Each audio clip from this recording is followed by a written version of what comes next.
आज मैं आपको बताने जा रहा हूँ फिरोज़ा के बारे में। मैंने अपने ज्योतिष अनुभव के अंदर सबसे ज़्यादा अगर किसी स्टोन का यूज़ किया है तो वो है फिरोज़ा। ये मेरा व्यक्तिगत अनुभव मैं आपको शेयर कर रहा हूँ कि फिरोज़ा से ज़्यादा चमत्कारी स्टोन मुझे आज तक दिखाई नहीं दिया। हालांकि स्टोन्स में पुखराज है, मानक है, नीलम है, पन्ना है, मोती है, हीरा है, डायमंड है, कैटाई है, लहसुन या गोमेद, सब तरीके के, लाजवत है, सुनैला है, संग सितारा है, ये सैकड़ों तरह के रत्न और उपरत्न उपलब्ध हैं। और उनके नो डाउट उनके व्यक्ति प्रभाव भी बहुत अच्छे होते हैं। लेकिन एक ऐसा रत्न जिसके आज मैं चर्चा करने जा रहा हूँ, इस रत्न का जितना चमत्कारी प्रभाव मैंने देखा है उतना किसी रत्न का नहीं देखा। फिरोज़ा स्टोन जो है वो कोई बहुत ज़्यादा कॉस्टली भी नहीं होता। ये मोस्टली आपको जो है 200 रुपये कैरेट से लेके 1000 रुपये कैरेट के बीच में मिल जाता है। उसके बाद जो फिरोज़ा का कलर, आप लोग जानते ही हैं कि फिरोज़ा का कलर ब्लूइश कलर का होता है, जिसे हम फिरोज़ी कलर कहते हैं, और थोड़ा सा इसमें ग्रीनिश शेड होती है। देखिए, ये फिरोज़ा का थोड़ा बड़ा पीस है जो मैं आपको दिखाने जा रहा हूँ, और ये फिरोज़ा के छोटे पीस हैं। इसे आप रिंग की तरह और इस तरीके के पीस को आप पेंडल या ब्रेसलेट में यूज़ कर सकते हैं। देखिए, सबसे पहले क्या है कि स्टोन का असली और नकली होना काफ़ी इम्पोर्टेंट हो जाता है। जब भी हम किसी स्टोन को परचेस करते हैं तो उसका असली होना बहुत ज़्यादा ज़रूरी है, और ये एक कॉमन सी बात है। तो उसके लिए आप किसी बेहतर, जहाँ से रत्न लोग बेचते हैं, ऑथेंटिक लोग हैं, उनसे आप खरीद सकते हैं। उसके बाद आप उसको लैब में टेस्ट भी करा सकते हैं। इस तरीके की फैसिलिटी मार्केट में अवेलेबल है। फिर भी मैं एक जनरल आपको आइडिया फिरोज़ा के बारे में बता देता हूँ कि इसमें असली और नकली की पहचान थोड़ी सी किस तरीके से होती है। सबसे पहले तो फिरोज़ा का जो ऊपर का जो सरफेस होता है, ये बहुत ज़्यादा चिकना नहीं होता। ये हल्का सा खुरदरापन होता है इसके अंदर। और इसके अलावा जो ओरिजिनल फिरोज़ा होता है उसमें ये जो साइड होती है इसकी, ये अनपॉलिश्ड होती है। ये कंप्लीट पॉलिश्ड नहीं होता। जो डुप्लीकेट होता है वो ऐसे कंप्लीट पॉलिश्ड होता है। उसके बाद इसमें आप एक और भी चीज़ देख लीजिए कि ये ग्लास का बना हुआ तो नहीं है। तो उसके लिए आप इसको अगर ढंग से देखेंगे तो जो ग्लास का बना हुआ होगा उसके अंदर हल्के हल्के आपको कहीं ना कोई बबल भी दिखाई दे सकता है। इस तरीके से आप फिरोज़ा के बारे में एक जनरल चीज़ें मैंने आपको बताई हैं जिनसे आप इसकी जानकारी ले सकते हैं। और इसके पीछे आपने देखा होगा अक्सर फिरोज़े के पीछे ये चपड़ी लगी होती है।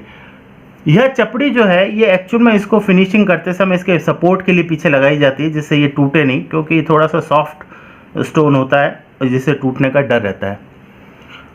उसके बाद मैं आपको बताऊंगा कि इसे पहनने का तरीका क्या है और कौन से प्लैनेट्स हैं जो कि इस फिरोज़ा से कंट्रोल होते हैं। तो देखिए, सबसे पहले मैं आपको बताऊं कि फिरोज़ा जो है वो राहु, केतु, शनि, शुक्र और गुरु, इन 4 प्लैनेट्स के लिए एप्लीकेबल होता है। और इसमें चारों के रिजल्ट मैंने अपने व्यक्तिगत दृष्टिकोण में काफ़ी अच्छे देखे हैं। और मैं अपनी अगर पर्सनल बात करूं तो मैंने राहु और केतु के लिए फिरोज़ा का ज़बरदस्त इस्तेमाल किया है और उसका बेहतरीन परिणाम भी प्राप्त किया है। अब उसके अलावा मैं इसको बताता हूँ आपको इसको पहनने की विधि, किस तरीके से पहना जाता है। एक तो इसको पहनने के लिए आपका जो दिन है वो शुक्रवार काफ़ी अच्छा रहता है।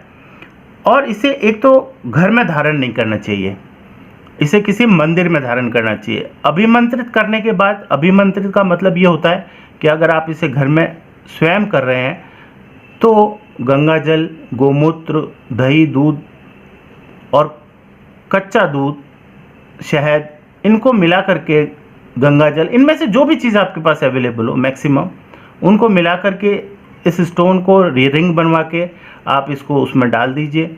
उसके बाद धूप दीप और अपने इष्ट की आराधना कीजिए और इष्ट को साक्षी मानते हुए आप ईश्वर से प्रार्थना कीजिए कि हे ईश्वर,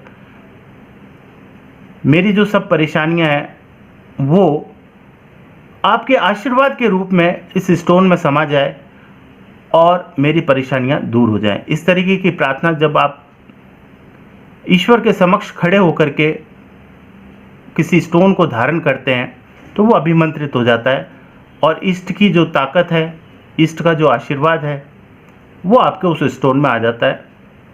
ये आपका फेथ होना चाहिए। जब तक आपको ये फेथ नहीं होगा तब तक स्टोन काम नहीं करेगा। उसके बाद मैं आपको बताता हूँ कि इसे आप सूर्योदय से पहले या सूर्यास्त के बाद किसी भी मंदिर में धारण करें, दिन के समय ना करें, ऐसा मेरा व्यक्तिगत अनुभव है। उसके बाद मैं आपको बताता हूँ कि ऐसी कौन कौन सी चीज़ें हैं जिसके अंदर ये फिरोज़ा काम करता है। तो देखिए, सबसे पहले मैंने अपने व्यक्तिगत अनुभवों के आधार पर इसको मैरिज लाइफ में डिस्टर्बेंस को ख़त्म करने के लिए काफ़ी इस्तेमाल किया है। उसके बाद मैंने कालसा प्रयोग के लिए भी इसको इस्तेमाल किया है। इसके अलावा कोर्ट कचहरी में जब कोई व्यक्ति फंस जाता है तो कोर्ट कचहरी से बाहर आने के लिए भी मैंने इस फिरोजा रत्न का बहुत यूज़ किया है और इसके चमत्कारिक परिणाम प्राप्त किए हैं।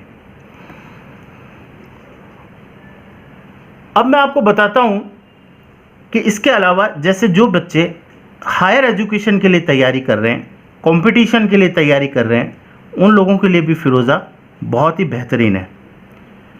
ऐसे लोग जो अपने पर्सनैलिटी के दम पर ऐसे जॉब के अंदर हैं, या जैसे मॉडलिंग कह लीजिए, या अभिनय का क्षेत्र समझ लीजिए, सिंगिंग समझ लीजिए, डांसिंग समझ लीजिए, ऐसे क्षेत्र में अपना आकर्षण बढ़ाने के लिए इस फिरोज़ा का इस्तेमाल किया जा सकता है और इसके ज़बरदस्त परिणाम प्राप्त होते हैं।